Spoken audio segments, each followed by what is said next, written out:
হাতে যদি একদম সময় কম আর হেলদি টেস্টি কিছু পেট ভরা খাবার বানাতে চাইছো, তবে আজকের রেসিপিটা একেবারে উপযুক্ত। তো আজকে আমরা বানাবো সোয়া চানা পোলাও, যেটা খেতে তো ভীষণ টেস্টি হবে, সাথে সাথে খুবই হেলদি। তো রান্নাটার জন্য আমি প্রথমে কিছু উপকরণ রেডি করে রেখে দিয়েছিলাম, যার মধ্যে দেখো এখানে আমি ছোলাকে সেদ্ধ করে রেখেছি। ছোলাটা না ভিজানো ছিল, আঙ্কুরির ছোলা। তোমাদের আঙ্কুরির ছোলা না হলেও চলবে, আর যদি তোমাদের কাছে কালো ছোলা নেই তো কাবলি ছোলা দিয়েও কিন্তু এই রান্নাটা করতে পারো, খেতে ভালো লাগে। ছোলা সেদ্ধ করে রেখেছি, আমি অল্প সোয়াবিনও সেদ্ধ করে রেখেছি, আর সাথে কেটে রেখেছি এখানে রসুনটা যদি তোমরা খেতে পছন্দ করো তবে একটু বেশি করে নিও, রসুনের ফ্লেভারটা কিন্তু খুব ভালো লাগে। আর সাথে আমি একটা বড় সাইজের পেঁয়াজ কেটে রেখেছি, দুটো মিডিয়াম সাইজের টমেটো, দুটো কাঁচা লঙ্কা আর অল্প কারি পাতা নিয়েছি। লঙ্কাটা নিজেদের পছন্দ মতন নিও, বেশি কম যতটা খেতে ভালোবাসো। রসুনটাকে একটু লাল করে প্রথমে ভাজবো, লাল করে ভাজার পরে কিন্তু পেঁয়াজগুলো দিয়ে দেবো। পেঁয়াজ দেওয়ার সাথে সাথে আমি এখানে কারি পাতা আর কাঁচা লঙ্কা যেটা দিয়েছি সেটাও কিন্তু দিয়ে দেবো। পেঁয়াজটা কিন্তু আমাদের খুব বেশি লাল করে ভাজার দরকার নেই, একদম হালকা একটু পিঙ্ক কালার আসবে, তারপরে কিন্তু আমি এর মধ্যে সয়াবিনটা দিয়ে দেবো। সয়াবিন আর পেঁয়াজ একসঙ্গে ভাজা হবে। আচ্ছা, এটা কিন্তু কাইন্ড অফ ওয়ান পট মিল, আমি কিন্তু কড়াইয়ে করছি খোলা ইয়েতে, তোমরা কিন্তু চাইলে প্রেশার কুকারেও করতে পারো। একদমই দুটো সিটিতে রান্নাটা রেডি হয়ে যাবে। তো দেখো পেঁয়াজটা হালকা রঙটা চেঞ্জ হয়ে গেছে, আমি কিন্তু এর মধ্যে সোয়াবিনগুলো মিশিয়ে দেবো। সোয়াবিনগুলো মিশিয়েও কিন্তু সোয়াবিনটা হালকা একটু দেখবে ক্রাঞ্চ মতন আসবে, দু পিসটা একটু কালারটা চেঞ্জ হবে, একটু লাল লাল হবে, ততক্ষণ পর্যন্ত কিন্তু আমরা সোয়াবিনটা ভাজবো। খুব বেশি তো হবে না, কেননা তেলটা আমাদের কম দেওয়া আছে। আচ্ছা, সোয়াবিন সেদ্ধর পরে কিন্তু জলটাকে ভালোভাবে চিপে বের করে নেবে, একটুও যেন জল না থাকে। জল অল্প থাকলে সোয়াবিনে কী হবে, ভাজার সময় জলটা বেরোবে আর কড়াইয়ের তলায় চিটে যেতে পারে সোয়াবিনটা। তো দেখো এখানে কিন্তু আমাদের কথা বলতে বলতে সোয়াবিনটাও ভালো করে ভাজা হয়ে গেছে। এরপর আমি এর মধ্যে টমেটো যে দুটো কেটে রেখেছিলাম সেই টমেটোটাও কিন্তু দিয়ে দেবো। টমেটোটাও মিশিয়ে নিয়েছি, এরপরে কিন্তু ছোলা সেদ্ধটাও দিয়ে দিচ্ছি। এটা খেতে ভীষণ টেস্টি হয় আর খুবই হেলদি একটা খাবার, তোমরা অবশ্যই একবার ট্রাই করে দেখো। আর যারা ডায়েট করছো তাদের জন্যও কিন্তু খুব উপকারী, তোমরা এটা অনায়াসে খেতে পারো। তো এখানে দেখো ছোলাটা দেওয়ার পর আমি অল্প নুন দিয়েছিলাম, তারপরে কিন্তু ভালো করে আমি এটাকে একটুখানি ভাজা মতন সবগুলো হয়ে গেছে একসাথে। টমেটোগুলো হালকা একটু ম্যাশ করে নিচ্ছি খুন্তির সাহায্যে, তারপরে আমি এখানে দিচ্ছি মিনিট দুয়েক তিনেক মতন আমি এটাকে ভেজেছি ভালোভাবে।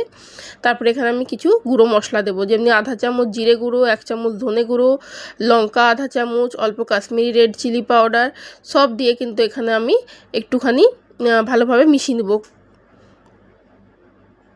তো এখানে আমার ভালো করে মিশানো হয়ে গেছে। আমি যে চালটা ভিজিয়ে রেখে দিয়েছিলাম 2 কাপ, সেই চালটা কিন্তু জল ঝরিয়ে দিয়ে দিয়েছি।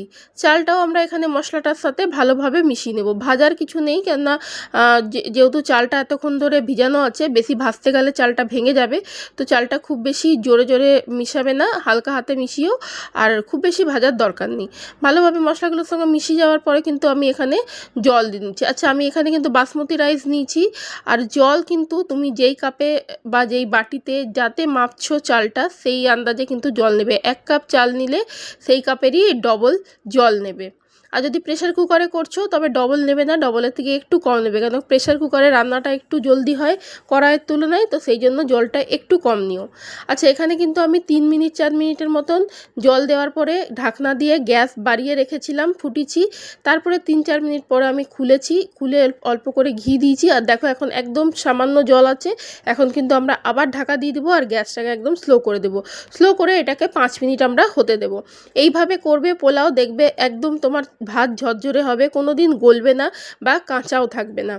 তো এখানে আমাদের যতক্ষণ ভাতটা হচ্ছে ততক্ষণ এর সঙ্গে খাওয়ার জন্য আমি একটা রায়তা বানিয়ে নিচ্ছি। রায়তা বলতে এখানে আমি কিছু সবজি কেটে রেখেছি, যেমনি বিট আছে, গাজর আছে, টমেটো, পেঁয়াজ, ধনেপাতা, শসা সব কেটে রেখে দিয়েছি। তোমরা তোমাদের পছন্দ মতন অন্য কিছু যদি দিতে চাও তো দিতে পারো। আর এখানে 1 কাপ দই নিয়েছি, অল্প নুন, একটু জিরে ভাজা গুঁড়ো, একটু লঙ্কা গুঁড়ো আর মিষ্টি দিয়েছি একটু আমি গুড়। যদি তোমরা কখনো মিষ্টি দিয়ে খাওনি তো অবশ্যই একবার মিষ্টি দিয়ে খেয়ে দেখবে, টেস্টটা দেখবে খুব ভালো হবে। দিয়ে আমি ভালো করে মিশিয়ে রেখে দেবো। এখন এটা আমি এখন জল বা কিছুই মিশাবো না, কারণ এর মধ্যে নুন দেওয়া আছে, গুড়টাও ভালো করে গলেনি এখনও। যতক্ষণ আমি এটা পরিবেশন করব ততক্ষণে কিন্তু নুনের থেকে অল্প জল ছাড়বে, আর যেহেতু গুড়টা গলবে সেহেতু কিন্তু এটা একটু পাতলা হয়ে যাবে। তো দেখো কথা বলতে বলতে কিন্তু এখানে আমি 5 মিনিট তোমাদের বলেছিলাম একদম সিম আঁচ করে রাখবো। আমি 5 মিনিট পরে ঢাকনা খুলেছি, ঢাকনা খুলিয়ে হালকা হাতে মিশিয়ে নিচ্ছি। দেখো তোমরা পোলাওটা কত সুন্দর হয়েছে, একদম ঝরঝরে হয়েছে, না বেশি গলে গেছে, না কাঁচা আছে, না তলায় লেগেছে। দেখতে পারলে তোমরা এইভাবে একবার অবশ্যই তোমরা বাড়িতে ট্রাই করে দেখো, ভীষণ টেস্টি খেতে হয় আর হেলদি তো আছেই সাথে, আর ঝটপটও হয়ে যায়। তোমরা এটা লাঞ্চ বক্সেও নিয়ে যেতে পারো অফিসে।